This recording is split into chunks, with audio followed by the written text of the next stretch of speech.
I stood barefoot on the sand and looked out at the Pacific Ocean. The setting sun painted Playa Hermosa a golden color. Even the palm trees behind me took on a golden hue. I closed my eyes for a moment and thought about how I ended up here. As the Grateful Dead song goes, what a long, strange trip it's been. 6 months earlier. Renee, Mary Margaret. The two stylishly dressed young women squealed and rushed to hug each other, while the restaurant hostess watched them with interest. When they finished greeting each other, she led them to a table in the back of the cafe.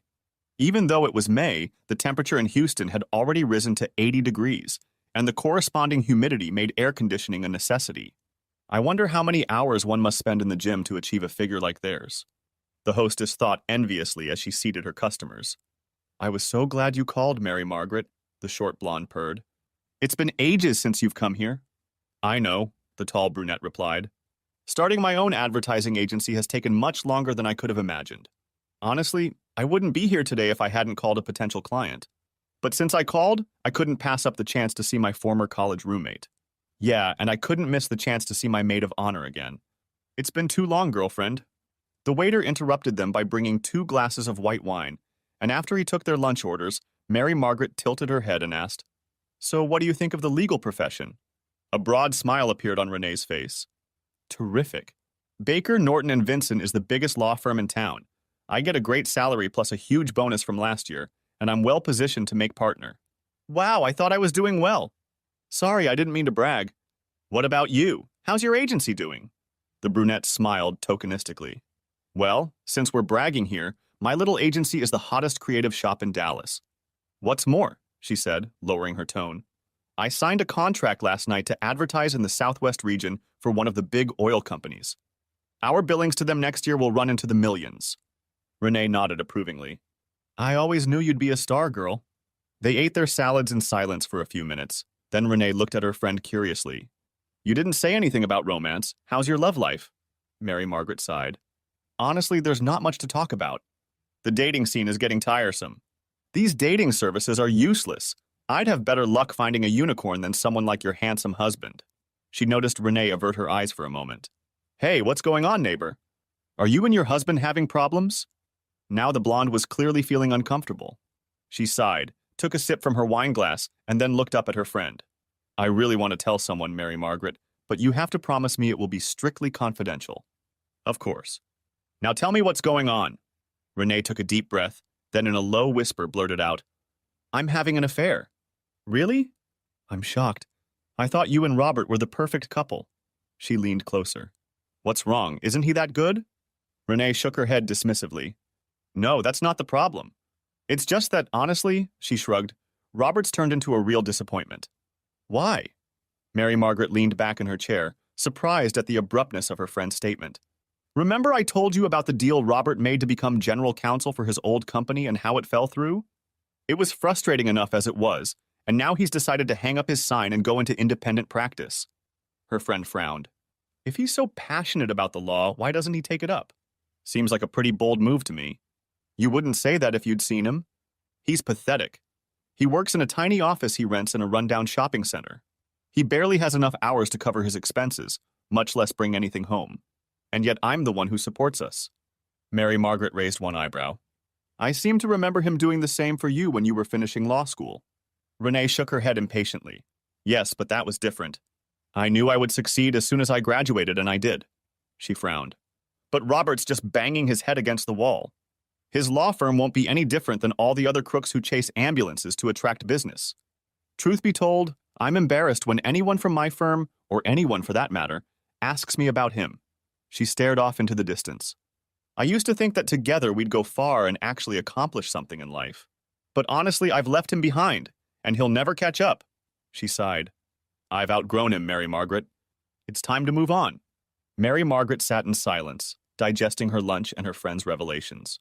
After a few minutes, she took another sip of wine and looked at her friend inquisitively. So who is the other man in your life? Renee leaned forward and whispered.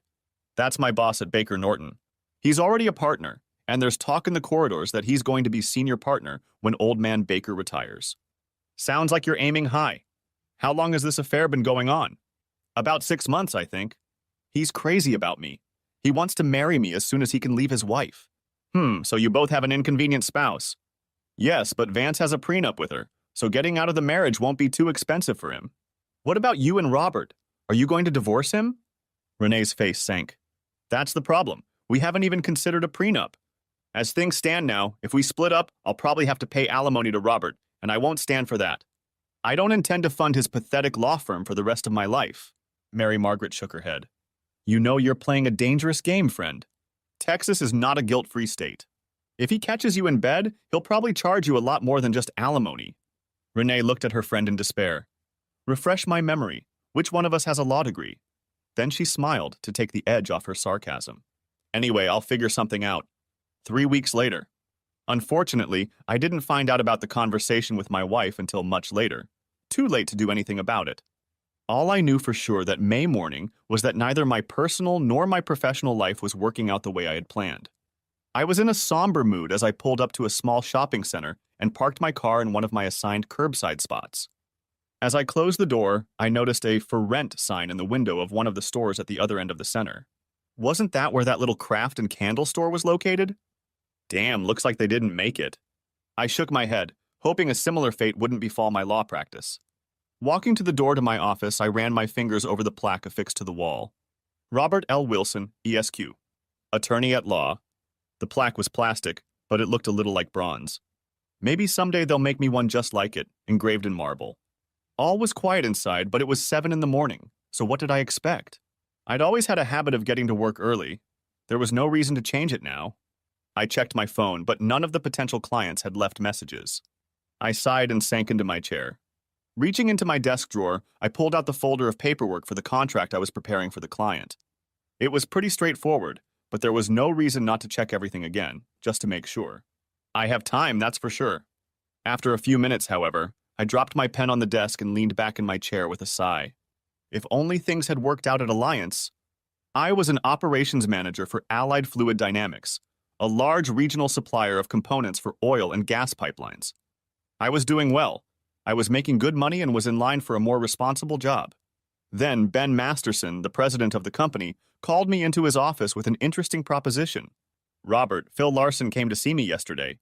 He wanted to give me advance notice that he plans to retire in a few years and that Allied will need to find a new general counsel. I hadn't heard that news. Phil was a bit old-fashioned in dress and manners, but he kept the company's legal affairs on track. Not always an easy task in the rough and tumble oil industry. He and I weren't close, but I respected him. Ben couldn't stand it. Phil also had a bit of advice for me. He told me we had 3 options for replacing him. The first is to outsource all of our legal work to an outside law firm. If we did that, he told me, it would cost us a fortune, and it would take them at least 2 or 3 years to learn the business well enough to be effective. The second option he suggested was to hire some savvy lawyer and teach him the business. It would not be easy to do, and again it would take a long time to learn. And finally, Phil said, we could find someone on our staff who knows our business inside and out and send them to law school. I nodded. You know, Ben, that last option actually makes a lot of sense. Our business is pretty unique, and I'm willing to bet that it would take less time to learn the law, at least in the areas we need, than it would to figure out the ins and outs of this crazy industry. Ben grinned. I was hoping you'd say that because the guy Phil recommended was you. I'm the operations manager. I could never do what Phil does. Phil thinks otherwise. He told me he thinks you're perfect, that you have a penchant for the law. Ben must have read the look on my face because he stopped me before I could object. Of course, the company will pay for all of your tuition. We want you to take courses in the evenings and not be distracted by operational work. It won't be easy, but if you do well, you'll be in a top-level management position at a much younger age than you might otherwise expect. What do you think? I think I should punch Phil Larson in the face, I replied with a laugh. Seriously, Ben, it's not something I've even considered. Regardless, I need to get home and discuss this with my wife. He couldn't argue with that, so I went home and told Rena about the possibility. To my surprise, she was all for it. That's great, honey, she enthused. You'll go from that boring middle management job right into the executive's office. And if they put you on the board of directors like Phil, you'll probably get some big stock options. Maybe, but that would put me outside my comfort zone. The thought of going back to school is pretty daunting. Oh, don't worry about that. You're smart enough to handle the coursework. And besides, you'll only have to focus on contracts and regulations, certainly not criminal law. Anyway, I've been through all that before, so I can help you if you get stuck. Come on, Han, this is the chance of a lifetime. You've got to do it. Okay, if you're up for it, then so am I. Wonderful, she squealed. My friends will be so jealous. That's how I began my legal career. When I enrolled in the part-time program at the University of Houston Law Center, I learned that I would be studying year-round for 4 years. I would take courses in the evenings, taking 10 credits per semester, while continuing to work at Allied. In addition, Masterson told me I would have to find and train a successor to take over my job. It was a killer workload, and several times I questioned my sanity. Too often I made do with little sleep and coffee. Worse, I hardly had any time to socialize with Renee. As it turned out, it was bound to happen anyway. After graduating from law school, Renee was hired at Baker, Norton & Vinson, the largest law firm in Houston. She was now working the same number of hours a week as I was, including school. There were weeks when we only saw each other for a couple hours. But each time, we agreed that the pain and separation would be worth it in the end. Most of these discussions took place after we had driven each other to exhaustion. Despite my doubts and occasional bouts of burnout, I made it through, and the pride I felt on graduation day was proof that I had made the right decision. Of course, there was still one hurdle to overcome, the bar exam. So on the Monday after graduation, I returned to the auditorium and spent 2 days studying for the grueling 12-hour exam. 3 months later, when I saw my name on the list of those who had passed the exam, I was over the moon. When Ben Masterson called me into his office the following Monday, I was energized and ready to begin my new duties. Despite my excitement, however, I couldn't help but notice the unsmiling expression on Ben's face as I sat down in front of his desk. "Robert," he said in a somber voice, "I don't know any other way to handle this other than to tell you straight. The board met over the weekend and voted to accept an offer from Kinder Morgan to buy us. They want to proceed with the takeover immediately, so next week Allied will become a subsidiary of theirs." I was stunned. I hadn't heard even a whisper of such a possibility. What does that mean for all of us? I'm going to retire, as are most of the other directors. By next week, KM will have a new management team in place to take over current operations. I grabbed the edge of his desk to steady myself. How will that affect my role? He couldn't look me in the eye. I'm sorry, Robert. Kinder Morgan's subsidiaries don't have in-house legal counsel. So I'm fired? He wrinkled his nose. No, of course not. The general counsel position becomes redundant, but you'll have the opportunity to return as operations manager. Of course, you'll have to let young Stearns go. I thought of the clear-eyed engineer I was grooming as my successor, and she had just gotten married. I can't do that, Ben, not after the last 4 years. Leave Stearns and let me go. That's what I thought you'd say, Robert. He shook his head sadly. This merger will be good for the company and many of our people, but not for everyone. I'm sorry. He stood up to let me know the meeting was over. If you go to Human Resources, they'll help you make all the arrangements. He held out his hand, and I reluctantly shook it. I'm really sorry, Robert. This isn't what I envisioned when we set out on this path 4 years ago. And just like that, I became unemployed. I was given severance pay and benefits for 6 months, but that was pretty cold comfort when I remembered my high expectations. Renee was devastated when I broke the news to her. How could they do this to you, especially after all those extra hours you worked at their request? It's just wrong. I agreed, but there was nothing I could say to reassure her or myself. It was just business, and I was just collateral damage. Are you going to start looking for a job in the oil industry? She asked. You still have a lot of contacts there, don't you? Not anymore. I got so buried in law school that I've lost touch with a lot of my old colleagues. Besides, the price of oil has dropped a lot this year, so they're not hiring. Then what are you going to do? I didn't spend the last 4 years of my life in law school just to throw it away. I'm going to start looking for a job as a lawyer. Don't be silly, Sweet Baker. Norton won't hire you. They only take rookies. It's the same at the other big firms. Unless you have special legal knowledge or big clients you can bring with you, your chances of getting a job at one of them are pretty slim. Then I'll start my own firm if I have to, I said stubbornly. She left the conversation, probably hoping I'd drop the idea once I'd had a chance to think it over. But 2 weeks later, when she found out that I had used my severance pay to sign a lease for office space in the mall, she became outright negative. This place is a disgrace, Robert. Working at this address, you'll never build up a respectable clientele. Just watch me, I vowed. Looking back, I think that's when our marriage really started to go downhill. Renee tried to hide her displeasure with my fancy plan, but she openly resented having to take on a larger share of my living expenses. I didn't like it either, but I couldn't convince her that the situation was temporary. Moreover, she was clearly embarrassed when friends and coworkers asked about my endeavor. She spoke about it only in generalities and quickly tried to change the subject. She practically needed a subpoena to give me the address of my new office. Our friends were sympathetic, but it was easy to hear the reservations in their voices. As a result, I backed off even further to avoid the inevitable, "How's the practice going?" questions. Renee's star, on the other hand, continued to rise. She was getting more and more hours and attracting big clients in the process. When we met with people from Baker Norton, all they would talk about was how well Renee was doing and how great her partnership prospects were. This meant that we were under no monetary pressure, even though I had lost income. On the other hand, her successes, combined with her resentment towards me, meant that she was spending more and more time in the office. Such was the case at the end of May, when Hurricane Matty hit. I was reviewing one of my few cases when I heard the front door open. I hurried out of the office and saw a young, well-dressed African-American woman. She looked to be in her early 20s, and the jacket and skirt she was wearing showed off a slim, athletic figure. I remember wondering if she had been involved in college athletics. But the most remarkable thing about her was her hair. She wore it long and natural, and it hung down below her shoulders, framing her beautiful caramel-colored face with an ebony flow. Please let her be a paying client, I thought, introducing myself and ushering her into my Spartan office. When we were seated, I adopted my most professional expression and said, "So how can I help you today, miss?" She quickly reached across the desk to shake my hand, and her face spread into a smile that seemed to raise the light level in the room. "I'm Madison Armstrong, but everyone calls me Maddie. I'm not looking for your help. I'm here to help you." Before I could respond, she picked up the folder of papers she'd brought with her and held it out across the table. I just finished my first year at the University of Houston Law Center, as you'll see, with excellent grades.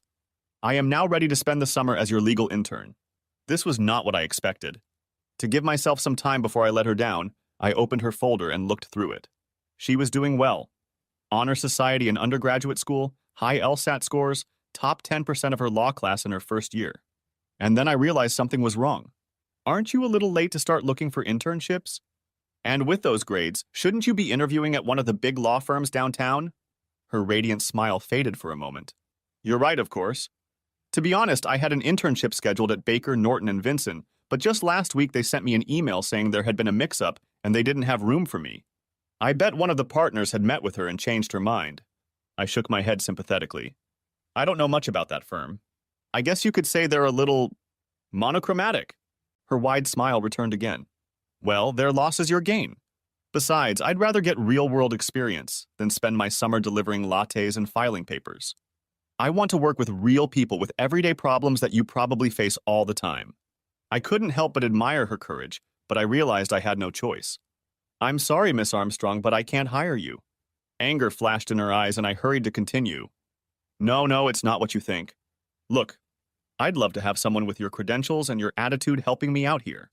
But look around you, it's pretty obvious I'm barely afloat. There's no way I can pay you even an intern's salary. I'm sorry. She looked at me carefully, and then her smile shone brighter than ever. Then it's settled. I'll work for free. I'll just stretch my student loans to cover my living expenses over the summer. She winked at me. Besides, I really like ramen noodles. Wait, I can't do that. I'd be taking advantage of you. It wouldn't be fair. A determined expression appeared on her face. You can't take advantage of me if I know in advance what you're offering and agree to it. Besides, her eyes were pleading now, I really need experience and credentials. And Dr. Goldstein said you're a good guy I could learn from. I remembered Goldstein. I'd taken his forensics class and he'd been tough on me. I was surprised he remembered at all, much less recommended me. I hope I won't regret it. I stood up and extended my hand to her. So, Miss Armstrong, you are my new summer intern. She gave a little shriek and jumped up to shake my hand. Thank you, Squire. You won't regret it. I shook my head when she called me Squire and then laughed when I realized what it meant. You must have misunderstood my sign outside. My name is Wilson Robert Wilson. Esquire is just an old-fashioned term for lawyer. Oh, I know that, she laughed. When I was growing up, my father was a lawyer in our little town, and everyone called him Squire. I guess it just stuck with me. Well, it's Robert or Mr. Wilson if we have a client coming in. Now, I led her out of my office. You can set up over there, but I'm afraid I don't have a desk or chair for you. She looked around, not the least bit embarrassed. Not a problem. Is it okay if I use your network connection? I have a laptop in my car. When I nodded, she slipped out the door and returned a moment later. Settling into the chair that served as the reception area, she began to work the keyboard and mouse in a businesslike manner. While I watched her with interest, she quickly finished her work, made a few notes on her cell phone, and then looked up at me. Is it okay if I don't start until an hour later? I grinned. What am I going to do, take away your paycheck? She laughed and hurried out the door. An hour and a half passed before she returned. I heard the sound of a heavy engine outside and went to the door to see what was the matter. She was just jumping off the cab of a big F-150. When she saw me looking, she waved her hand and invited me to come over. That's my brother's truck, Squire. He let me borrow it. I started to correct her, but I was so curious I decided it could wait. She walked me to the back of the pickup truck, and when she opened the back door, I saw a nice-looking office desk. Where did you buy it? From Craigslist, she replied. Seeing my face, she hurried onward. Don't worry, it was free. Some company was going out of business and was offering their furniture to anyone who would take it. I also bought a chair. Can you help me get them in? The table wasn't that big, but I was still amazed at how easily Maddie handled her part of the load. Definitely an athlete, I decided. While she went to pick up her brother's stuff, I went back into the house and stood there bewildered by what had just happened. Definitely not how I expected my morning to go, I said to the new office furniture. 45 minutes later, she burst into the office. I'm back, Squire. Now we can get to work. And before I could remember to correct her about my name, Hurricane Maddie let the winds of change blow through my life. By the end of the first week, she had completely reorganized my file cabinet. This was a very good thing because I didn't really have any system in place. Since there weren't many clients, I preferred to spread the folders out in any available space. When Maddie realized what I was doing, she didn't say anything. But the next day, I found a new filing cabinet in my office with all my clients alphabetized and neatly stacked. Free on Craigslist, she confirmed in response to my unasked question. My schedule was next in line.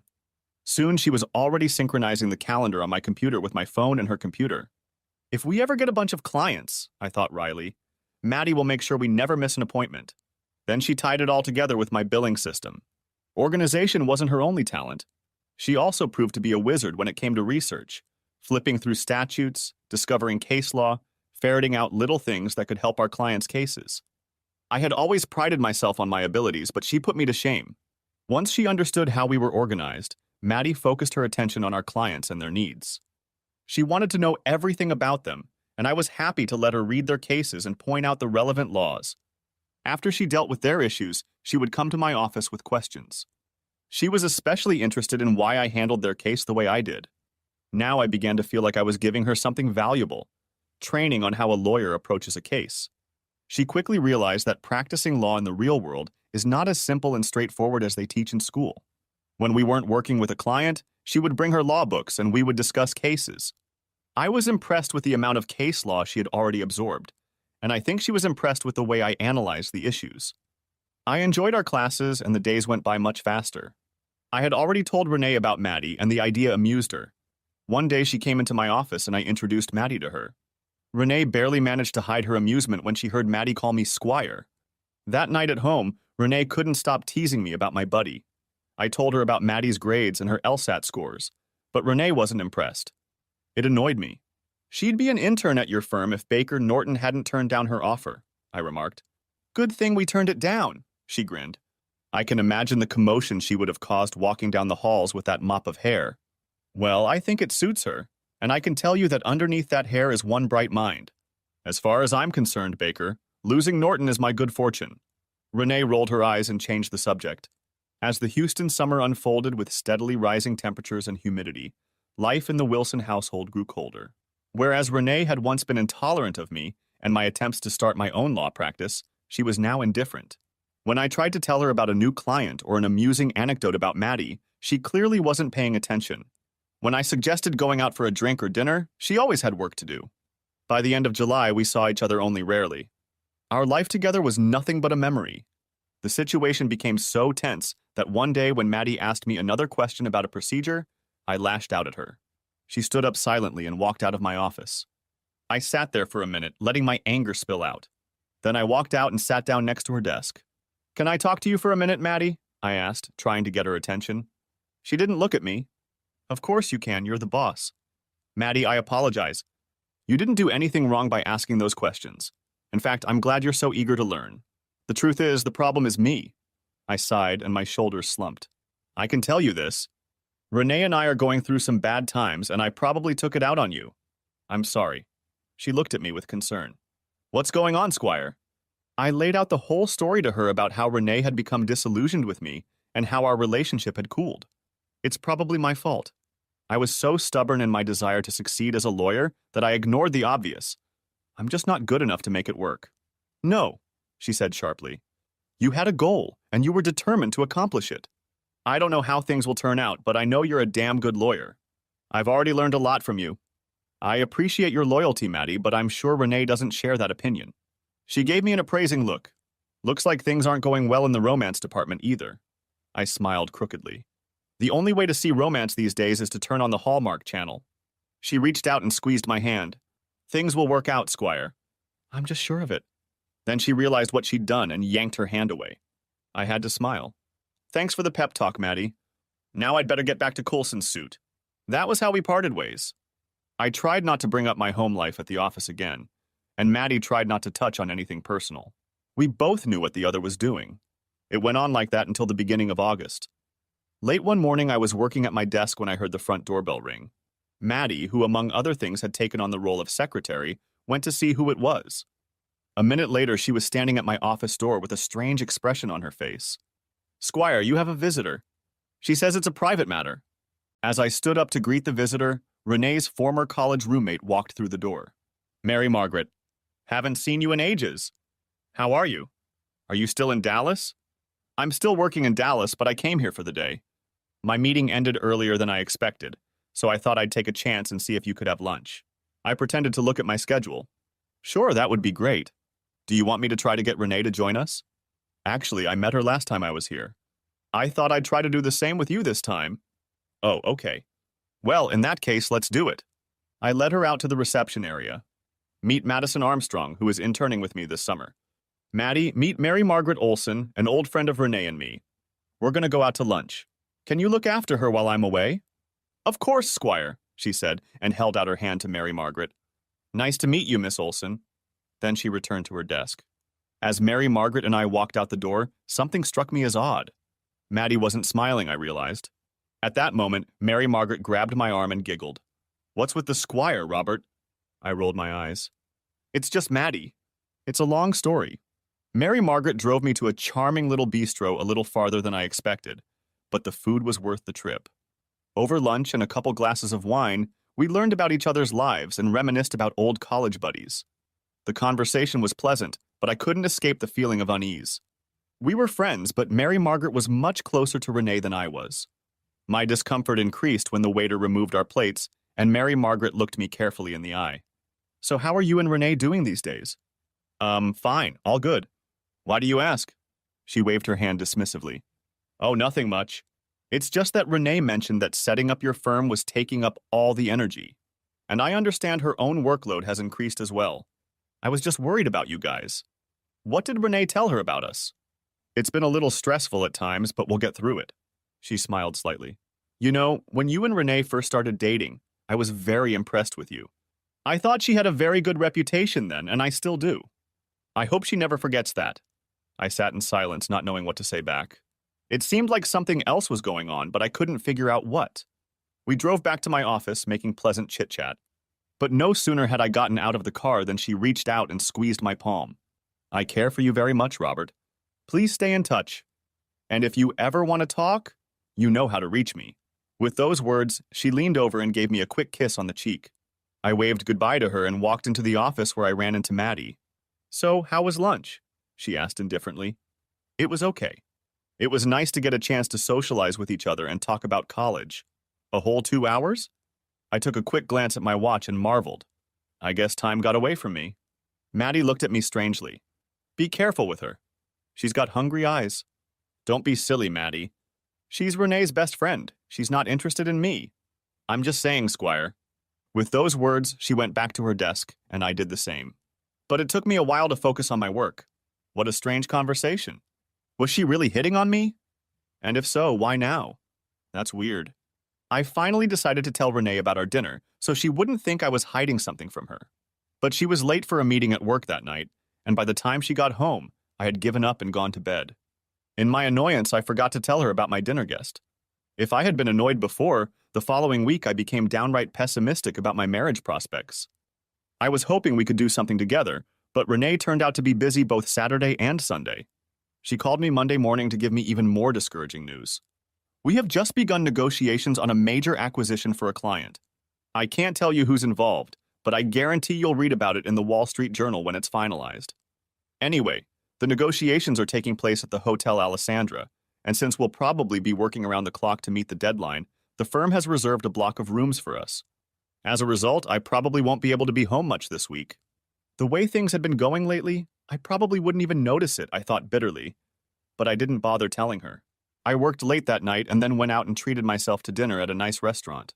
I hoped Renee would be there when I got home at 11 o'clock, but she wasn't, and she wasn't there by the time I got up the next morning. I might as well have taken off my wedding ring, I thought angrily as I drove to the office. I'm single in every way except my name. Nevertheless, I tried to keep my anger from affecting my attitude toward Maddie. Late that afternoon, I heard the front doorbell ring, and a minute later, Maddie appeared in my office doorway. "There's a new client to see you, Squire," she announced, eyes wide. What had gotten into her? When I stood up to greet the visitor, I realized. Maddie had brought one of the most attractive women I'd ever seen in real life. She had mottled cheekbones accentuated by long blonde hair that was tucked behind one ear and flowed down the other side of her face. The blouse and jacket she wore did nothing to hide her developed bust, and the pencil skirt was short enough to expose her long, shapely legs. She could be a supermodel, I thought, and judging by the look on Maddie's face, she was shocked too. As I stood there fluttering my tongue, the woman stepped forward confidently and shook my hand. "Mr. Wilson, I'm Amber Thompson. I apologize for barging in on you like this, but I have very little time. In a nutshell, I intend to divorce my husband and would like to engage you as my attorney." With these words, she reached into the patent leather purse she carried with her and pulled out a check. "Here is $2,000 for my fee. If that's not enough, just let me know and I'll be happy to revise the amount." No, that's quite satisfactory, Mrs. Thompson. Why don't you sit down so we can discuss the details of your situation?" I managed to say, gesturing to a chair. She smiled and shook her head. "Again, I apologize, but I don't have time for that today. All I wanted to do today was to make sure you wouldn't refuse my services. If your schedule allows, I would like to meet with you at the same time tomorrow to discuss my case with you." I pretended to check my calendar, but knew that whenever this goddess wanted to meet, I would do my best to please her. "Tomorrow afternoon will be just fine," I assured her. "That's wonderful," she sighed. "I look forward to working with you." She then turned and walked out of my office, but not before I noted that her figure was as attractive from behind as it was from the front. After Amber left, Maddie walked in and stared at me. So I guess she had to rush back to Victoria's Secret to finish the photo shoot, huh? I didn't want to say anything that might offend Maddie. "I don't know about that, but she was definitely a head taller than most of our clients," I replied. Maddie laughed lightly and walked back to her desk, but not before stopping and giving me a long look. I didn't want to admit it to Maddie, but Amber really got me. I'd met attractive women before, but none of them compared to Amber. That night I came home and ate some leftovers and then settled in front of the TV. I was flipping through the channels when I came across one of those movies that cable channels often spun. The blonde girl made me think of Amber, and I felt myself tense up in response. "Damn, it's been a long time," I thought resentfully. After watching for only a few minutes, I turned off the TV and walked over to my computer. In a flash, I opened a website, and within minutes I found a clip of a blonde girl who looked a lot like Amber doing it. A little embarrassed, I cleaned myself up and went to bed. The next morning, I got up and showered, then spent extra time tidying up and picking out my best suit and tie. Suddenly, I realized I was humming as I drove to work, and I shook my head in disgust. "You're acting like a teenager on a date. You're a married man, and Amber is a client. Get a grip, Wilson." But the memory of Amber standing in the doorway wouldn't go away, and my libido kept whispering that my wife was conveniently off to the side. Trouble, my conscience warned. The day was busy enough to occupy my attention, but as the time of our meeting approached, I began checking the clock on my phone frequently. When it was finally 3:30 and Amber still hadn't shown up, I was overcome with disappointment. 15 minutes later, I got up to look outside, but Amber was still gone. When I returned, Maddie smirked but didn't say anything. At that moment, the phone rang, and as I answered it, I heard Amber's melodic voice. "Robert, it seems like all I'm doing is apologizing to you. I'm running late at work. Is there any chance you could meet me somewhere in the neighborhood?" "Of course I can do that. Where would you like to meet? You don't happen to like jazz, do you?" "I like a place called The Downbeat where we can have a drink and talk." I was pleasantly surprised. I love jazz, and the Downbeat is my favorite place in Houston. I can be there in an hour. Great, then I'll see you there. I was putting my desk in order when Maddie walked in. So you have a date, Squire? I frowned. I have a meeting with a client, not a date. Were you listening to my conversation? She folded her arms. It's really hard not to listen when you're talking so loud. Look, she was just stuck at work and couldn't get out. We'll meet somewhere near her office and talk about her case. She nodded. Then her face took on an expression I couldn't read. Just be careful, Squire. I promise, Maddie, I assured her, heading for the door. Downbeat Restaurant is located in an up-and-coming neighborhood in Houston that's full of little stores, bars, and eateries. It's almost always crowded, but I was lucky enough to pull into the parking lot just as someone was leaving. I walked up the stairs to the club and looked around for Amber. She was standing at a table in the back of the room and waved at me. As I hurried over, she took my hands and leaned over to kiss my cheek. The scent of her perfume wafted over me, but I didn't recognize it. I hope you don't mind meeting here. I thought we could talk and listen to music at the same time. No, this is just great. Such a welcome change from my little office. We ordered cocktails and I asked her to tell me about her business. She pulled her chair closer to mine and tilted her head toward me, so as not to disturb the others. I breathed in the scent of her perfume again. It was haunting, but not too strong. The divorce she was seeking was very simple. We met in high school, dated exclusively in college, and married young. But gradually we drifted apart, with different tastes, opinions, and interests. Irreconcilable differences is how one might describe what happened to us. So we decided to do the civilized thing and get a friendly divorce. We basically agreed on the division of property. All I need now is for someone to be in my corner to make sure I don't miss anything and help me through the process. If only everyone took such a mature approach. Sure, I can do that. Thank you, she sighed into my ear. Now, if we're going to work together, I'd like to know a little bit about you. Well, as a person. I didn't usually get this kind of request from clients, but I didn't mind telling her a little about myself. We started exchanging bits and pieces of our stories. Stories about the who/what/when/where and why of our lives. While we were doing this, the waitress brought another serving and appetizers, and two delightful things happened. First, Amber proved to be a good listener, pulling me through, showing genuine interest in what I was sharing. Second, when she started talking about herself, I was surprised to discover how much we had in common. We liked the same music, went to the same concerts, watched the same movies, and preferred the same cuisine. It was almost supernatural. As we began our third round of cocktails, I thought to myself, it was as if we were made for each other. Renee's face flashed through my mind, and I felt a pang of guilt. Then I remembered how strained our relationship had become, and how she'd practically dumped me this week. The guilt disappeared.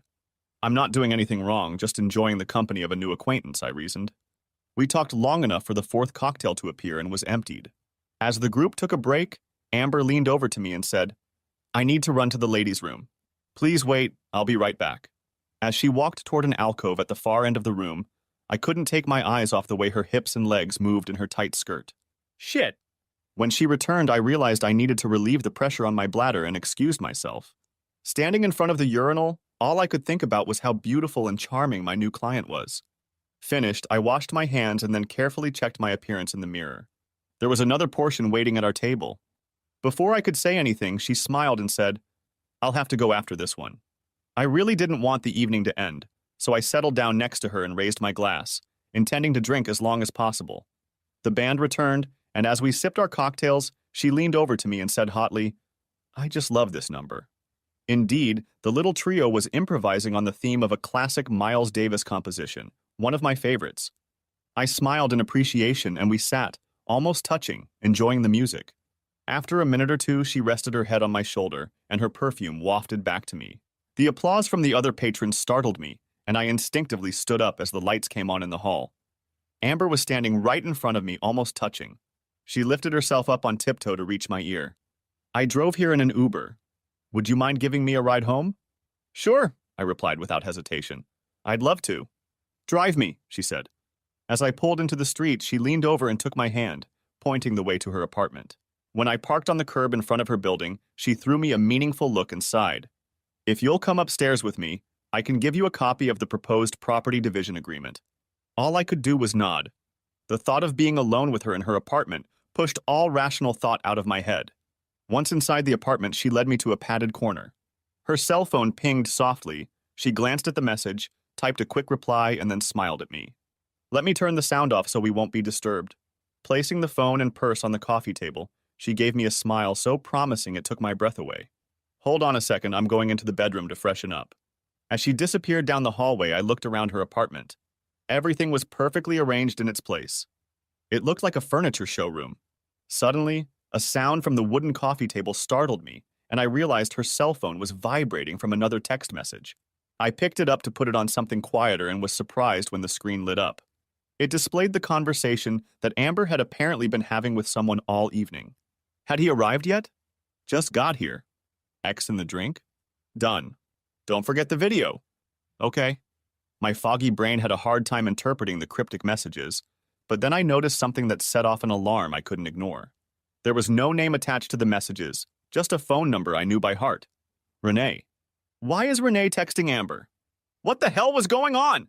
I couldn't put it all together, but I suddenly felt an overwhelming urge to get out of there.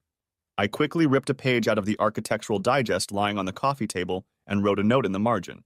Sorry, have to leave. An alarm just came in from my office. Call me tomorrow. Robert.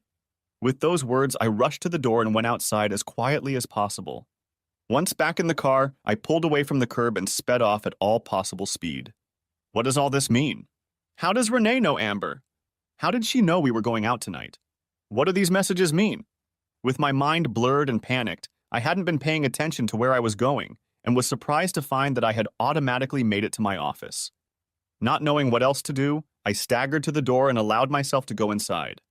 I sat down on the couch that Maddie had found for us on Craigslist and put my head on my hands, trying to stop the spinning in the room. Eventually, I gave up and laid down to rest my eyes. Squire, wake up. Are you okay? What happened? I opened my eyes and saw Maddie's worried face looming over me. Oh, God, I moaned, sitting up awkwardly.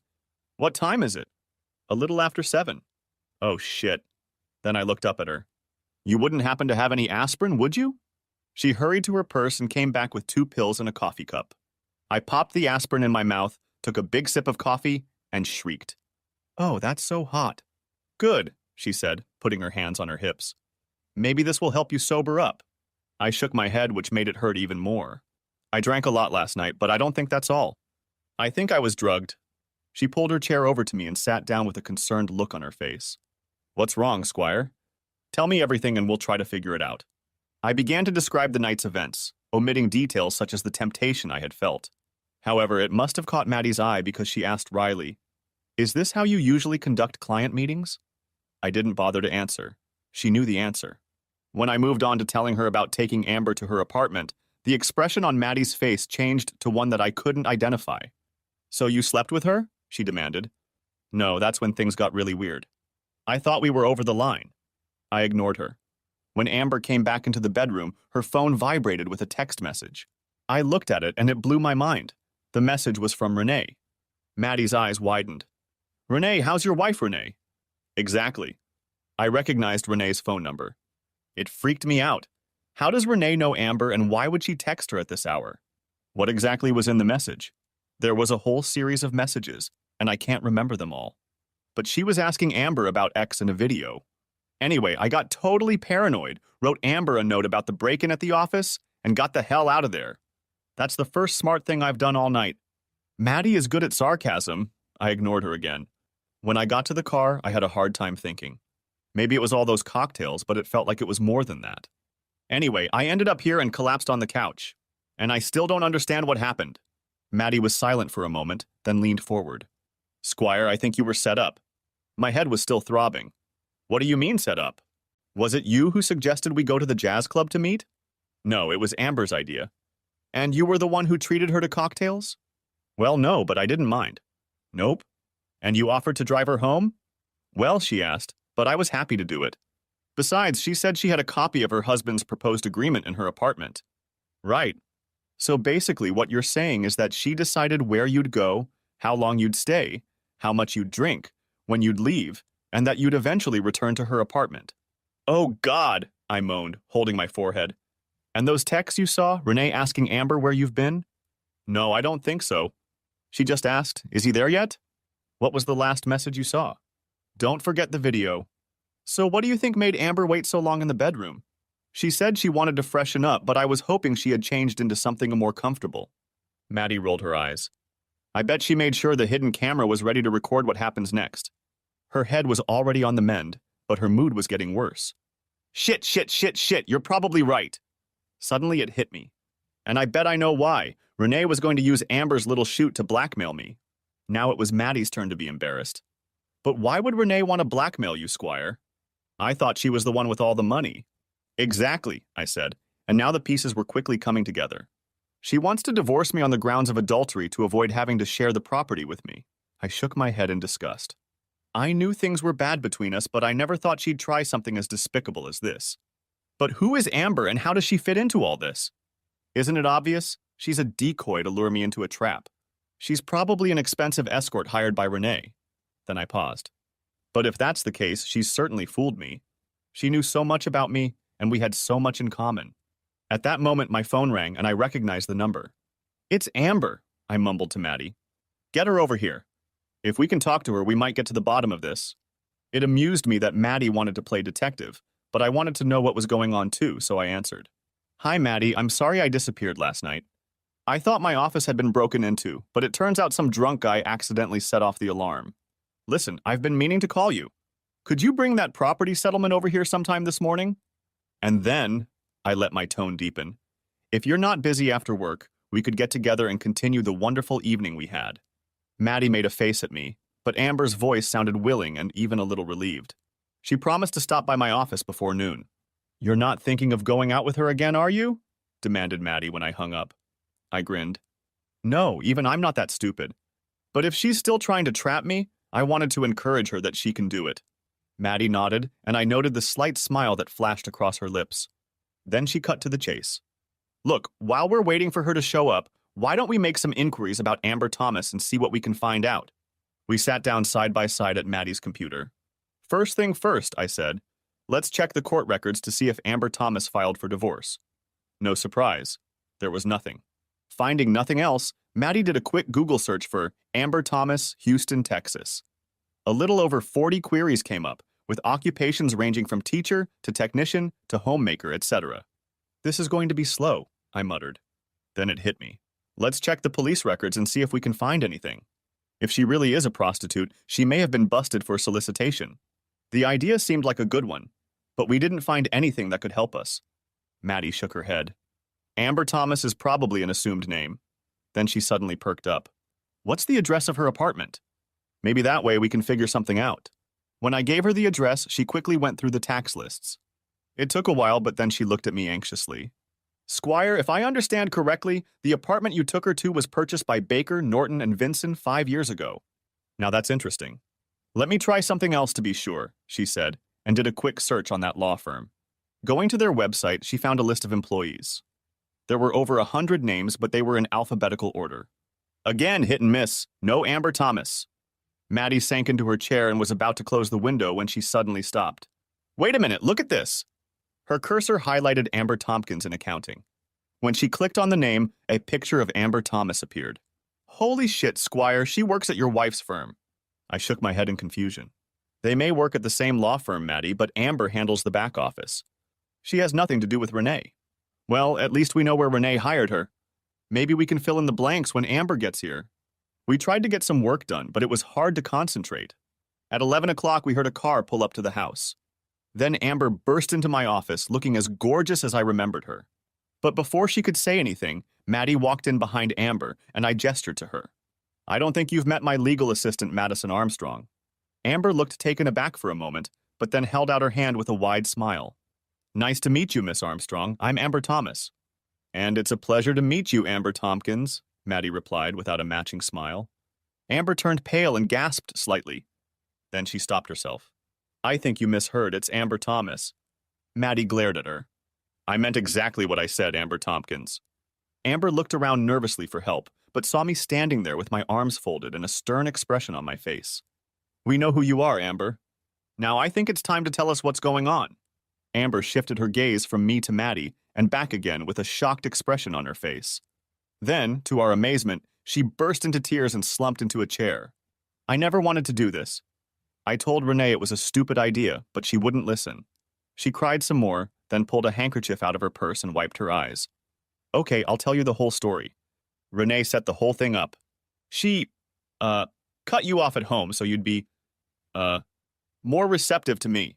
She instructed me on what to say to you, your likes and dislikes, anything to make you more comfortable with me. And just in case that wasn't enough, she gave me some ecstasy to slip into your drink. When I went to the bathroom, I said bitterly. That's right. Then I asked you to drive me back to the firm's guest apartment.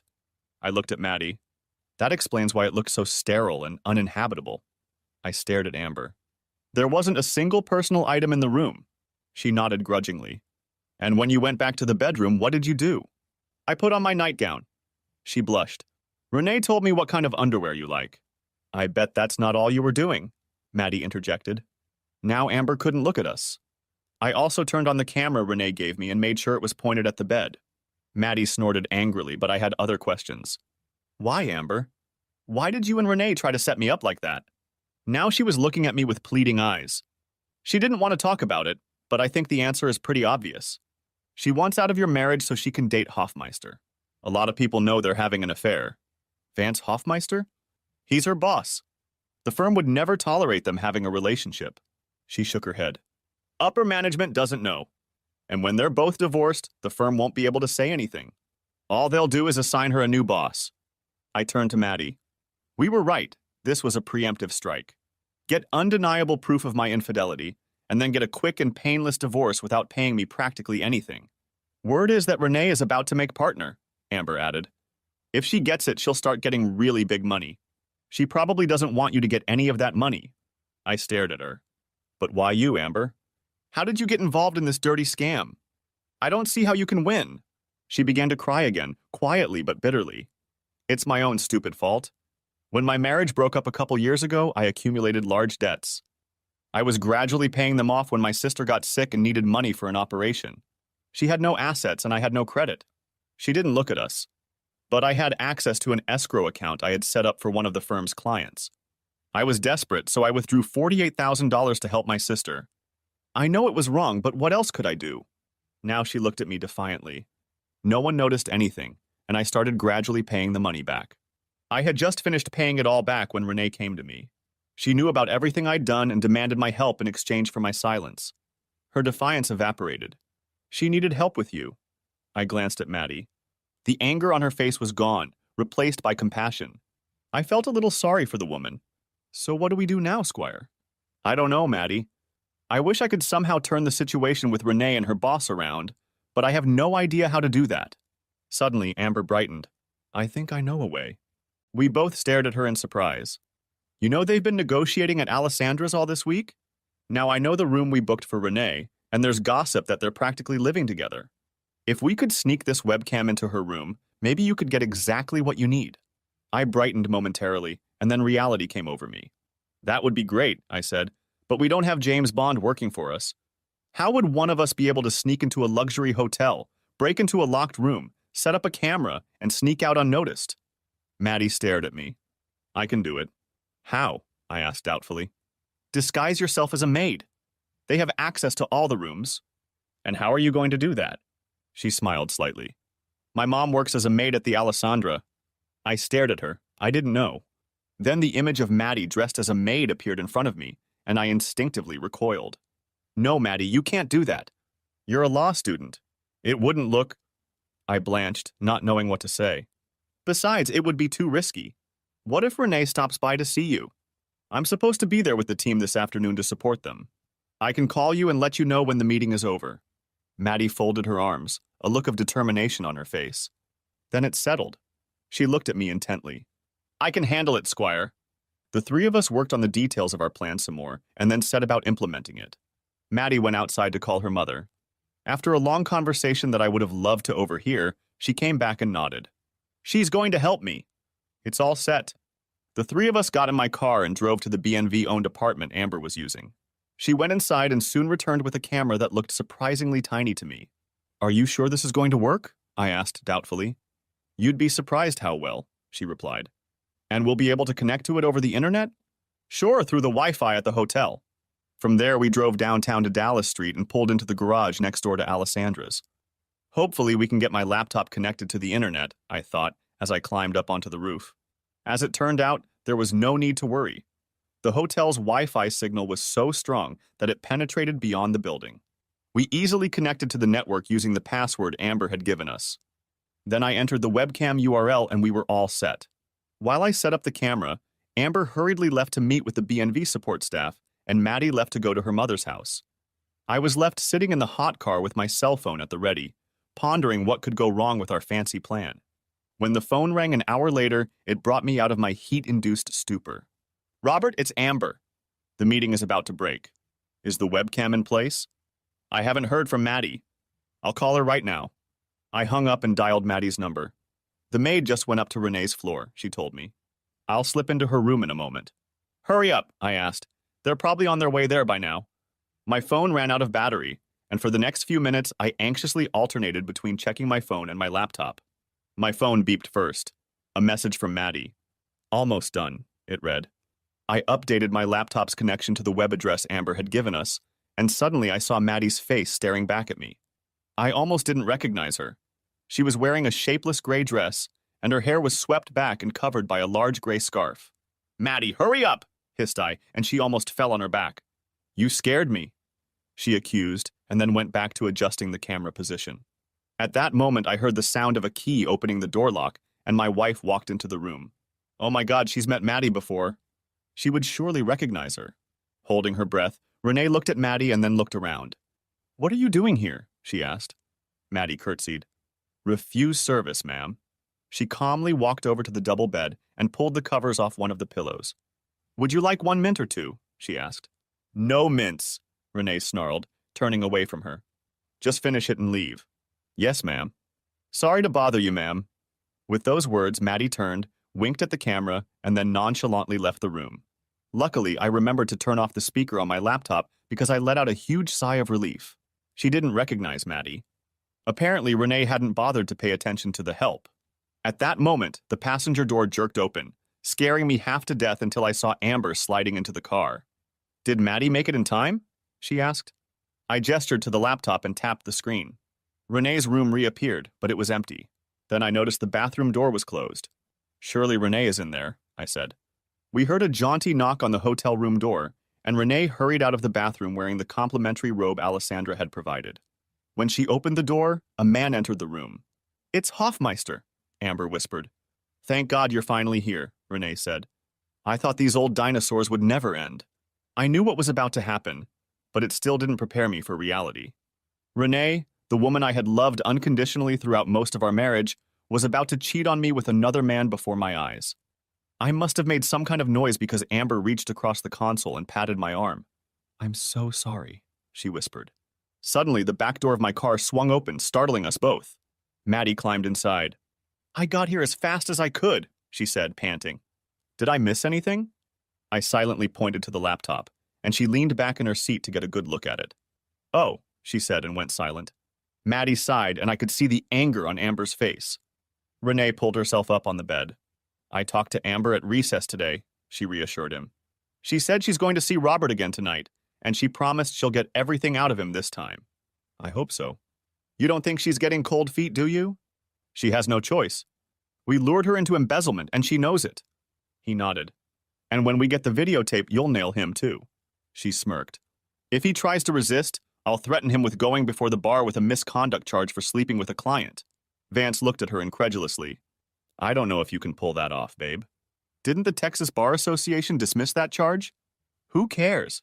She grinned. "The last thing a practicing single attorney needs is a reputation for screwing over his clients. He'd have to leave town if that got out. Anyway, the judges here aren't too favorable to adulterers, so once I file suit, I should be able to get a quick judgment and be free of him in a couple of months." Then her expression changed. "What about you? How soon can you leave your sanctimonious wife?" "We've already talked about this, Renee. I can't do anything until Baker is gone. But I have word that the old fart has told the senior partners he'll retire after Christmas. All I have to do is wait until the new year. Then I can apply too." He saw the hurt expression on her face and hurried to reassure her. "The timing will be perfect, baby. Your marriage will be ancient history by then, and when I file, we'll be free to see each other in public. We'll have an affair and be married in no time, you'll see." "Okay," she sighed, "but it's so hard to hide. A devilish smile flashed across her lips. Speaking of hard, I reached over and turned off the web feed. I think we have everything we need, and I know that's about all I can handle. My companions looked at me sympathetically, and for a few moments we sat in silence. Then Maddie reached out to squeeze my shoulder again. Squire, I have to go. I have to give my mom back the key to the upper room in this uniform, and she wants me to stay and have dinner with her tonight. She says I'm ignoring her. Of course, Maddie, I understand. Look, I can't thank you enough for what you did tonight. You took a huge risk, and I shouldn't have let you do that. But if you hadn't, we wouldn't have the video. You know I'm willing to do anything, Squire. She seemed a little out of breath. Anyway, I gotta run. With those words, she climbed out of the back seat and hurried to the elevator in the parking lot. I turned to Amber. The same goes for you. If you hadn't helped us, I'd still be in the dark about Renee's plans. She smiled bitterly and patted my arm. After what I tried to do to you, it was the least I could do. Yeah, but that was because you were being blackmailed. Maybe so, but either way, you gave me a chance to make things right. I'm very grateful to you for that. Then she sat up a little straighter. So what happens next? I thought about it. I want to edit this video and make a copy. Once I do that, I'll need to figure out how to get Baker to watch it. I think I can help you with that too. There's a banquet at the hotel tonight to celebrate the conclusion of the negotiations. Renee and Vance will be there, of course, and they think I'll be, sealing the deal with you. And there's a morning meeting here tomorrow to wrap up loose ends, and Baker is going to attend. She smiled slightly. He's always the last one to speak. Anyway, you'll be able to catch him before he gets back to the office. That's perfect, I told her. I want to strike while the iron is hot. I'll have to work late, but it'll be worth it. She pouted sweetly and looked at me, drooping her eyelids. That's too bad, Robert. You really are a very impressive guy. I was hoping to spend some off-camera time with you. Now it was up to me to blush. I can't tell you how tempting it is, Amber, but I have to decline, at least for one more night. BI really needs to get everything ready for tomorrow. She pouted her lips. My loss. Anyway, I'll call you tomorrow so you know when to come back to the hotel. Then she turned to get out of the car. Amber, I interrupted her, I really appreciate everything you've done for me. I want you to know that I'm going to take care of you, okay? She gave me another of her megawatt smiles. I'd like to take care of you too, Robert. I can't believe you said no. I cursed myself as I watched her walk towards the elevator. After she left, I stopped at a small restaurant I liked and grabbed some food before heading to my office. Another evening of eating at my desk while working. My first task was to edit the video we had just shot. Nothing drastic. It took a while, but when I was satisfied, I made a copy I could give to Baker. After that, I pulled out my law books and did a little contract review. I had given a lot of thought to what I wanted out of my failed marriage, and the last thing I wanted to do was mess it up with a legal mistake. I worked on the contract for several hours. When it was finished, I printed out a few copies and put them in a legal-size envelope. Then I got up and went out to our clunky old office couch to put my feet up and rest. Now that I had finished everything that needed to be done that evening, I had some time to think about my situation.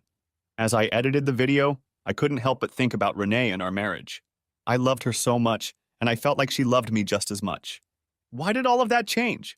Looking back, I realized that I had become a disappointment to her. She wanted a husband with a prestigious title who would make a lot of money. I guess that's what I wanted too. But when things didn't work out at Alita, I still wanted to practice law. I looked around my scraggly little office. Even if it wasn't glamorous or particularly lucrative, it was mine, and I was doing what I wanted to do. Why couldn't Renee be happy for me? But even if I disappointed her, even if she wanted to end our marriage, that didn't justify her trying to screw me over like that. It hurt me to know that she had found another lover. It hurt me to know that she had deceived me for so long. But it wasn't enough for her to just divorce me and walk away. She had to try to set things up so that I would lose everything. Her infidelity was bad enough. Her perfidy was unforgivable. And because of her perfidy, my life was going to change drastically. Whether or not I succeeded in my little coup tomorrow, my life could never be the same again. I'd burn bridges behind me practicing law. Heck, I'd burn bridges behind me working in Houston. Thank you so much, Renee. I laid on my back, closed my eyes, and tried not to think about what was happening to my life. I must have fallen asleep because the next thing I knew, Maddie was already shaking me to wake me up. Squire, is everything okay? Hi, Maddie. Yeah, everything's fine. I was just working late on our plan and I must have fallen asleep. I sat up and looked at her curiously. What are you even doing here? It's Saturday. You're not supposed to be at work. Her face lowered, and for a moment I thought she was about to cry. I know, Squire. I just wanted to come say goodbye to you in person. I jumped to my feet. Say goodbye? What are you talking about? I have to go back to school. Monday is the first day of school. No, that can't be. She shook her head sorrowfully. I'm afraid it is. But you can't go, Maddie. What will I do without you here? Tears were streaming down her cheeks now. I thought I'd be glad to go back to school. But the thing is, Squire, this has been the best summer of my life. I've learned so much from you, experienced so much. A slight smile appeared on her lips. My classmates are going to be so jealous when they hear about my summer internship. I stood up, stunned at the thought of her leaving. In my hind mind, I knew she would be going back to school, of course. But so much had happened, and we had become such a good team that I had completely forgotten. Maddie, I don't know what to say. If it helps, I'll write you the best recommendation an intern has ever gotten. I'll do anything for you. I just wish you didn't have to leave. She rushed over to me and hugged me tightly. I'll never forget you, Squire. She kissed my cheek, then turned and rushed to the door before I could say a word. I could hear her crying, and frankly, I felt like crying too. At that moment, my cell phone rang, and looking at the display, I saw it was Amber. I hope you're ready, she said in a quiet voice, as if there were strangers nearby. The meeting will adjourn in the next half hour, so you'd better get here as soon as possible. Thanks, Amber, I said grimly. I'll be right there. When I stepped out of the hotel elevator on the 21st floor, Amber rushed out to greet me. She was out of breath. You just made it. She pointed to the double doors behind her. He should be out of there any minute. Thanks, Amber. Now you need to work on yourself. Good luck, she whispered, and kissed my cheek before hiding. When I looked back, I saw the doors to the conference room open, and Roger Baker walked in, accompanied by several assistants to whom he was giving orders. That was it. I walked over and blocked his path. Hello, Mr. Baker. He looked up startled, and his aides fidgeted uncertainly. Then his face lit up with recognition. I know you. You're Renee Wilson's husband, aren't you? I nodded. You have a good memory for faces. He smiled weakly. What can I do for you, young man? Actually, I just wanted to warn you that on Monday I'm going to file a lawsuit against your firm that will ruin its reputation for years to come. The young men huddled around him gave a friendly sigh, but Baker's face only contorted into a grin. Really, Mr. Wilson? On what grounds can you sue us? Let's start with conspiracy to defraud, malpractice, misuse of client funds, embezzlement, extortion, blackmail, violation of the Texas Bar Association Code of Conduct. Shall I go on? To the murmurs of his men, Baker shook his head dismissively. Talk is cheap, young man. If you want to make a fool of yourself, I'll see you in court. I'm losing it. Don't you even want to see proof of my accusations? I held out a thumb drive with a copy of our video. Do you know what this is? His vanity took over. I'm not as computer illiterate as you think. I know what a flash drive is. Then if any of your people have a laptop with them, you can look at what I have and make your own judgment. He waved his hand, and an assistant quickly handed him the laptop. He held out his hand to me for the disk. Well? I looked around at his surroundings.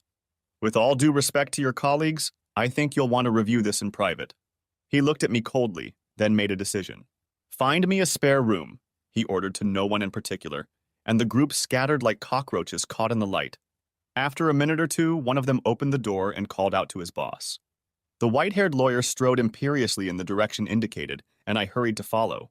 If this is some kind of joke, sir, would you like to... But I had already inserted the disk and clicked the icon. As the image filled the screen and began to play, his threat was cut off halfway through. I think you recognize my wife, Renee Wilson, though I hope you haven't seen her like this before. He said nothing but didn't take his eyes off the screen. This man is, of course, one of your junior partners, Vance Hoffmeister. As you can see, he and my wife are on fairly close terms. Baker still said nothing. I think I should point out a couple of things about Mr. Hoffmeister. The first is that he is Renee's supervisor at your firm, which is a clear violation of the BNV Code of Conduct. The second is that, if I understand correctly, Mr. Hoffmeister is also the husband of your niece. The old man couldn't hide his disgust. That rogue bastard. Mr. Baker, unless you wish otherwise, I'll spare you the next half hour of events on this video. He shook his head. Then let's get to what you need to see. But first let me point out that 2 of your attorneys are entertaining themselves in a room your firm has booked at this very hotel. I reached over to restart the video. I saw Baker frown, then suddenly look up at me. What was that about embezzlement? I stopped the playback. I regret to inform you that Amber Tompkins, an employee in your administrative department, managed to embezzle almost $50,000 from an escrow account managed by your firm. These two found out about it and blackmailed her in an attempt to seduce me. Watching Baker's face, I couldn't figure out which disgusted him more, the blackmail or the embezzlement. I reached for the keyboard again. There's another snippet I think you might want to watch. On the screen, my wife was looking at her lover. What about you? How soon can you get rid of your little prude? We've talked about this before, Renee. I can't do anything until Baker is gone. But I know the old fart told the senior partners he'll retire after Christmas. All I have to do is wait until the new year. Then I can apply too. The timing will be perfect, baby. Your marriage will be ancient history by then, and once I apply, we'll be free to see each other in public. We'll have a torrid affair, and we'll be married in no time, you'll see. Okay, she sighed, but it's so hard to wait. A devilish smile flashed across her lips. And speaking of hard, I stopped the video. You have a pretty good pair of employees, sir. And what I find particularly intriguing about the last segment is that I understand your niece is pregnant. It looks like your sister's grandson will be growing up without the presence of a father. Staring at the screen, he became visibly angry. After a minute or two, he regained his composure and turned to me. You know this video is not admissible in court. I smiled at him. That's for the judge to decide, isn't it? But he'll see it, and others will see it, and the rumor will spread just the same. If anything, we live in an age where privacy has been destroyed. You do realize it's only a matter of time before this hits the internet. I sighed with feigned sympathy. Just think how it will affect your firm's reputation if its lawyers conspire to blackmail. Think how your clients will feel knowing that the administrator can loot their escrow accounts at will. Think about how your niece will feel, especially in the last trimester of her pregnancy. He leaned back on the table and folded his arms across his chest. How much do you want? Sir? How much do you want this to end? I opened the envelope I was holding, pulled out 2 copies of the contract I had prepared, and held it out to him. I think you'll find this covers everything. He shook his head sourly and began to read. $5 million. If you keep reading, you'll see it's $5 million minus taxes. That's outrageous. I don't think so. Obviously, after this is over, I will no longer be able to practice law in Houston. You're just covering the present value of the potential earnings I'll have to give up. Besides, from what I hear, that amount isn't that far off from what a senior partner in your firm makes in a year. He hummed, but continued reading. After a moment, he looked up with a puzzled expression on his face. You don't want your money within 3 months? I want to make damn sure they don't become part of the divorce settlement. He didn't say anything, but I thought a smile flashed across his face.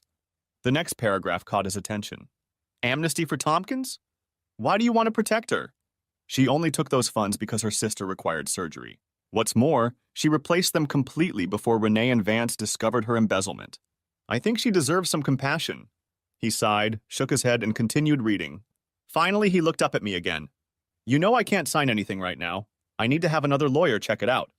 I laughed in his face. The most famous lawyer in Houston, the head of Baker, Norton, and Vinson, can't review a simple contract?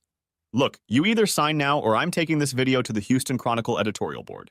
That's blackmail, young man. No, sir, it's negotiation. He glared at me, then reached for a pen. If you violate this non-disclosure agreement, there will be hell to pay, he snarled. Keeping silent about all of this is in my best interest, sir. He shook his head in disgust, then signed and dated both copies. When he was done, he handed me my copy. To my surprise, he nodded. You know, I'd do exactly the same thing if I were you. I didn't expect that. Then a sly expression appeared on his face. I think it's time for me to have a little chat with Renee and Vance. Do you want to stay and watch? I think you've earned it. I'd like that very much, I replied grimly. He walked to the door and swung it open, startling the people crowded outside. I want to see Hoffmeister and Wilson here now. The small crowd scattered again. A few minutes later, there was a knock on the door, and Renee and Vance entered. You wanted to see us, Mr. Baker? Renee asked Renee. And then she noticed me. Robert, what are you doing here? Baker intervened. Miss Wilson, I've been watching you during the negotiations this week, and I must say you've done a good job for us. She glowed at the compliment. Well, thank you, sir, But he didn't finish. So you can appreciate my disappointment at having to fire you for cause. What? She gasped. Why? Baker gestured at me. Your husband has told me some interesting things about your marriage. I saw her hesitate. Sir, everything he's told you is a lie. Robert and I are in the process of divorcing. He'll say anything to make me look bad. Baker smiled slyly. I'm not relying on his words, Miss Wilson, but on your own. With those words, he unfolded the laptop and clicked on an icon. When an image of the two lovers appeared on the screen, both Renee and Vance gasped. "How the hell?" Vance reprimanded, and Renee reached up to close the laptop. But Baker's gesture stopped him. "Let's watch and listen some more, okay?" While the guilty couple watched in horror, Baker let my edited version play in its entirety, including a discussion of their extortion scheme. Baker slammed the laptop shut. "I told you were a good lawyer, Miss Wilson. Would you care to tell me how many laws, rules, codes, and ethics you admitted to violating in that video?" "But Mr. Baker—" "That's enough," he snarled. Then he walked over and opened the door. "Mr. Rosen," he called, gesturing to one of his assistants. "Escort Miss Wilson into the office and stay with her while she clears her desk. She's only allowed to remove her personal belongings. No folders, no electronic equipment, no papers. Inspect everything and then escort her out of the building. Do you understand?" The man flinched. "Yes, sir." Renee managed to throw a shocked glance over her shoulder at Vance before she disappeared from sight. All the while, Hoffmeister had retreated to a corner of the room, trying to be as inconspicuous as possible. It wasn't enough, and Baker turned his attention to the cowardly man. "Under other circumstances, Hoffmeister, you would be out the door with your lover by now. But I love my sister and her daughter, and I'm not about to give up the father of her future child, no matter how much of a piece of shit you are. However, I am immediately stripping you of your partner status. Instead, I am appointing you as my personal assistant on special assignments. I will send you to a place where you will have less chance of being seduced by the next whore that comes into your sight. Now get out of my sight and go home to your wife. And Vance, treat her like a queen, understand?" "Yes, sir," he squeaked, and sprinted out of the room. Baker sank into a chair and turned to me. "Well, Mr. Wilson, are you satisfied?" "Yes, sir, satisfied," I told him. "Good. Then get out of here. I need to call my partners and resign. Apparently this place has dogs and I need to clean up their shit." He tilted his head and gave me an assessing look. "You know, I may have hired the wrong Wilson." Then his face hardened and he stared at me angrily. "But I'd still rather never see your face again." I grinned and headed for the door. "Likewise, I'm sure." And she left, clutching the copy of the contract tightly in her hand. 2 days later, on Monday, after that major altercation at Alessandra's, I filed for divorce on grounds of adultery. Baker surprised me by arranging a quick hearing before a sympathetic judge. I guess he didn't want to drag out the case and risk things becoming public. Renee didn't contest the divorce. She had seen the video of me filming Vance and her. She didn't want it shown in court. Of course, I was bound by a non-disclosure agreement, but she didn't know about my deal with Baker. I didn't bother to educate her. Early on, after the lawsuit was filed, she called me and asked if there was any way I could forgive her. "Even if I could get over your cheating, I could never forgive your betrayal," I told her. She didn't try to argue again. Perhaps it helped that I offered her a straightforward property settlement. You take yours, I take mine, anything jointly owned we split. I could have tried to punish her, but I didn't want her to fight me and learn that I couldn't use the video against her. She decided to accept my deal and end the loss. Good riddance. We put our house on the market and tried to sell it quickly. It did, and although we didn't make any money on the sale, at least we had it on our hands. Another task accomplished, another bond between us broken. While I waited for the divorce to become final, I spent my time winding down my law practice. Some clients I handled in the time I had left. Others I passed on to another attorney I knew who was trying to make it on his own. While all this was going on, I spent a lot of time thinking about my life and my future. There was no realistic chance that I would be able to practice law in Houston again. Having such a powerful enemy as Roger Baker made me anathema to every other firm in town. Trying to revive my own law practice was also unsuccessful. Getting back into the oil industry was no good either. As I told Renee, the business had evolved, my experience was outdated, and my contacts had moved on. The good news was that, thanks to the settlement with Baker, I wouldn't have to worry about work for the foreseeable future. So I decided to get away from hot and humid Houston and spend a long vacation on a beach cooled by the ocean breeze. After a little research, I chose the Pacific coast of Costa Rica. Why not lounge on the beach, pondering at leisure about my future? These plans should have made me happy, but instead I found myself depressed. In fact, as soon as I thought about it, I felt bad since the big showdown with Baker. Most people would like to be in your shoes. So why the hell don't you? Part of the problem, as I knew it, was that my marriage was over. I didn't miss Renee. She had very effectively destroyed any feelings I had once had for her. But I always saw myself with my wife and family, and I couldn't help but mourn the loss of that way of life. And that wasn't all I lost. After working my butt off to graduate from law school and then starting my own firm, It was painful to forget about practicing law. In addition, I was about to leave the city where I had spent the last decade of my life, and there was a good chance I would never return. I had good reason to feel depressed about all these major life changes. But I knew that it wasn't over yet. Something else was still missing. I looked at the pictures of Costa Rica again. It's so beautiful there, so many things to see. I just wish I had someone to share it with. And then it hit me. It's not just Costa Rica. I don't want to start my new life alone. I want to share it with someone special. The moment I realized this, I knew exactly who I wanted, and I immediately squirmed in my seat. What if she doesn't need me? Why would she drop everything and come away with me? What would I do if she turned me down? I sat there arguing with myself, 1 minute trying to work up the courage to ask, the next trying to talk myself out of it. I had taken risks in my life before. I could do it again. Yes, like changing careers mid-career. That was a big risk and it didn't pay off, did it? But it failed for reasons beyond my control. That may be true, but it still didn't work out. What about opening your own law practice? That was another big risk, and it didn't pay off either. That's true. I knew the odds were against me, but I was too stubborn to admit it. In this case, it was all on my conscience. But not all of my ventures were failures. When I came across Renee's little scheme to set me up for treason, I decided to replay it. It paid off big time. Yeah, but I got damn lucky. Who says luck can't be good sometimes? Confronting Baker took guts, but I went for it and hit the jackpot. So why not roll the dice again, especially for something so important? I made my decision and went to my car. 2 days later, I waited outside the ticketing area at Houston Hobby, standing on the terrazzo left over from the old airport.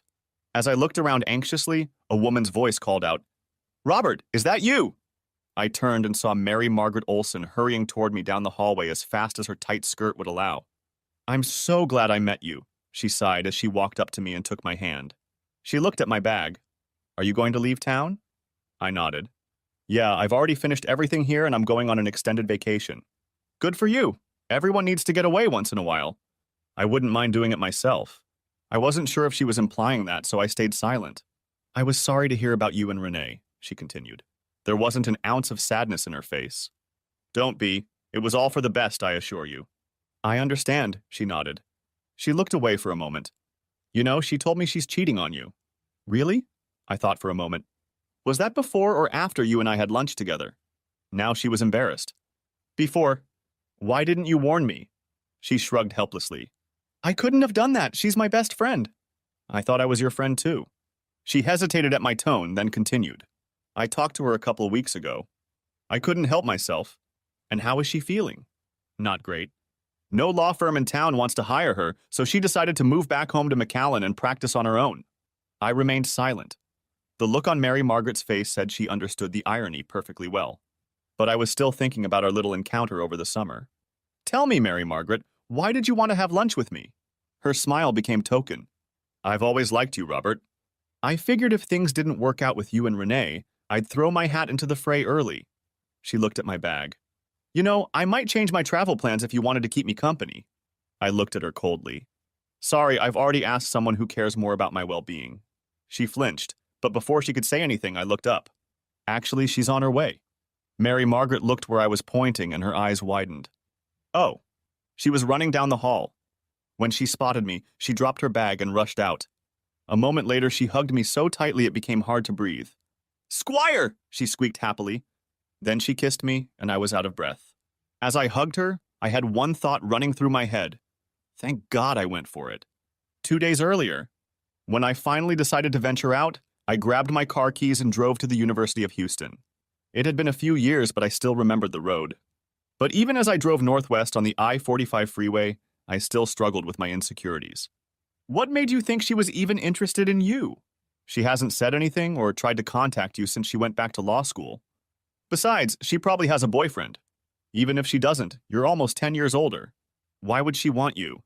Despite my anxiety, I pulled off the highway onto Elgin, drove under the Alvin Freeway, and found a parking spot next to the law center. Then I nervously walked into the main entrance and asked the first female student I saw if she knew Madison Armstrong. "Everyone knows Maddie," she told me. "Right now, she's probably in her legal writing class. After that, she usually goes to Commons. If you wait for her there, you'll probably see her." I found Commons and sat in a chair, watching the young future lawyers who were chatting, checking their phones, or ordering noodles from the little subway in one corner of the room. As I sat there, I gradually realized that I was attracting furtive glances, and I became a little paranoid. What's going on? Do I look like a stalker or something? Maybe my fly is unzipped? As I was getting more and more uncomfortable, a young woman approached me abruptly. Are you a squire? She asked. No, yes. She crossed her arms and stared at me, then turned on her heel and walked away before I could say anything else. What the hell was that? The room had begun to fill with students, and many of them were now lined up along the walls. They seemed to be watching me, and I seriously considered making my way to the exit. Suddenly, there was a commotion in the crowd as the people at the back of the room stepped aside. Then Maddie came into the room and hesitantly approached me. She looked awful. Her hair was disheveled, there were bags under her eyes, and her clothes seemed to be hanging off her. When I stood up and took a step in her direction, she recoiled back, almost in fear. I didn't feel like having a conversation in front of an audience, but I didn't seem to have a choice. No sooner had I spoken, however, than she asked, "What are you doing here, Squire?" In a voice so low I could barely hear her. Maddie, Renee and I are divorced now. We sold our house and I'm planning on leaving town. But I'd like to see you before I leave. The students watching us gave a friendly sigh, and then an angry rumble filled the room. Tears streamed down Maddie's face. I'm doing this all wrong, I thought. You don't understand, Maddie. I saw Baker and negotiated a settlement with him. I can't talk about it, but I closed my law firm. She wrapped her arms around herself, protecting herself from what was about to happen. Why didn't I think through what I wanted to say? I scolded myself. I know I'm doing it wrong, but I'm wondering if you could come with me. What? She asked in a thin voice. I shook my head in frustration. I know it's crazy, but I'm trying to ask if we could go away together, you and I shrugged helplessly. I've been so miserable since you left, and I just thought that maybe... She whispered something I couldn't understand. I looked at her uncertainly. What did you say? Yes, Squire, I said yes, she said loudly, and then found herself in my arms, kissing me, and I heard a roar in my ears. She pulled away to look up at me. I thought I'd never see you again, and it was killing me. The roar was still audible, and it was hard to hear her. I looked around and realized all the students were cheering and clapping. 2 days later, I was afraid you changed your mind, I said as I hugged her at the airport. Are you kidding me? I've been absolutely miserable since I went back to law school. My grades went to hell, I lost weight. Everyone in my class knew what was wrong with me. She looked up at me with shining eyes. When someone told me you were waiting for me in the Commons, I thought I was dreaming, but I didn't know if it was a good dream or a nightmare. When you asked me to come with you, I realized that my good dream had come true. I was miserable too, Maddie, and I couldn't understand why. At first, I thought it was because of the divorce and all the crap that came with it. But eventually, I realized how much I missed having you in my life. Well, it's about time, she muttered with mocking seriousness before kissing me again. Mary Margaret had been watching us with a dejected expression on her face, and now she cleared her throat to get my attention. Looks like I'm the third wheel here. Good luck, Robert, she said hoarsely and hurried away. Maddie stepped back a little to watch her go, then looked at me with side vision. Who was that? I grinned. Don't you remember? It was Mary Margaret Olson, Renee's best friend. She came to lunch with me over the summer. Oh yes, I remember her now. Miss Hungry Eyes? She looked at me suspiciously. What was she doing here? Don't be jealous. She just happened to bump into me. And don't worry, I've made it clear I'm not interested in her. Maddie grabbed my hand and pulled me tightly to her. Good, and don't forget it. But before she left, she told me some interesting news about my ex-wife. After she was fired from Baker Norton, no law firm in town wanted to hire her. So Mary Margaret said Renee was going back to her hometown to put up her sign and practice on her own. Maddie laughed. Wow, that's karma. Well, it'll serve her right after what she tried to do to you. Suddenly, she let go of my hand and recoiled in alarm. I left my bag there. I laughed, watching her run gracefully after her down the hallway. Definitely an athlete, I thought happily. Then, hand in hand, we headed for the exit. As we approached the front desk, I reached into my pocket to hand her Maddie's ticket. That reminded me. I have a couple more things for you, I told her and held out the check. What's this? She asked. This is your paycheck for this summer. She looked at the check, then at me in confusion. Squire, you don't owe me anything for this summer. I agreed to work for free. I couldn't afford to pay you last summer, but I sure can now, so it would be wrong not to. I then handed her a second check, and her eyes widened when she saw the amount. I don't understand. What's this for? You told me you were going to take out student loans to work for me. Now this should be enough to pay off your law school debt. She stared at me in confusion, Then her voice became angry. Wait a minute, are you trying to buy me? I didn't agree to go with you because I need the money. I led her over to a couple of empty seats and sat down next to her. You took a leave of absence from law school to come with me. The least I can do is make it up to you so you're not burdened with a bunch of student loans. She started to protest, but I put my fingers to her lips. Look, Maddie, all I want is for us to be happy together, for us to enjoy each other without any worries. I'm not trying to buy you, Maddie. I'm just trying to buy some peace of mind for both of us, that's all. But where did all that money come from? Remember I told you I made a deal with Old Man Baker the day you came to say goodbye? Well, it was a very good arrangement. How good? I lowered my voice. Between you and me, I got $5 million tax-free in exchange for not suing and publicly embarrassing the firm. Her mouth dropped open. You can't tell anyone anything because I signed a non-disclosure agreement.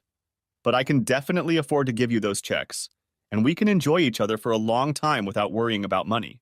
She stared at me for another moment, then her frown disappeared and she hugged me again. That's all I want too, Squire, to be with you. She looked a little embarrassed. Actually, I've wanted that for a long time. You know, I think I started falling in love with you from my first week at your firm. I didn't realize it at first, but I started having feelings for you too. I tried to resist because of Renee.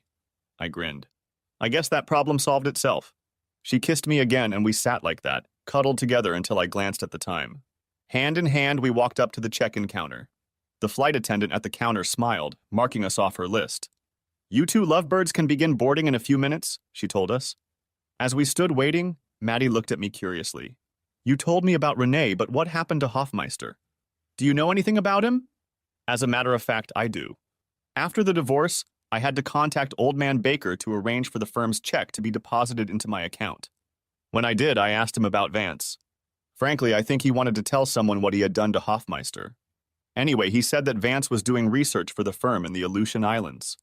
He also said he planned to bring the guy home when it was time for his wife to give birth. But as soon as mother and child are safely out of the hospital, Hoffmeister will be off on his next assignment, in Kazakhstan, near the Siberian border. Maddie shuddered. What a vindictive old man. Not that I feel sorry for Hoffmeister. At that moment, the loudspeaker announced that our flight was ready to board, and Maddie and I started down the ramp together. The steward led us to our seats in first class and stowed our bags. He then brought each of us a glass of champagne while we waited for the other passengers to board. Maddie took a sip and sighed. I could get used to traveling like this, as long as you're sitting next to me. Then she leaned back on the armrest and rested her head on my shoulder. Seeing her so happy made me feel better than I'd ever felt in years. Then she looked up at me with an expression I couldn't understand. You didn't mention Amber. What happened to her? Well, because she helped us so much as part of the settlement agreement, I got Baker to agree not to fire her. And he kept his word. She's still working at the firm, but they're keeping her on a short leash. Maddie gave me another cheerful look. You know, if you were going to ask someone to leave with you like that, I'd think it would be her. I mean, she's so pretty and all. I shook my head and smiled. Maddie, you're the one who makes me happy, not Amber.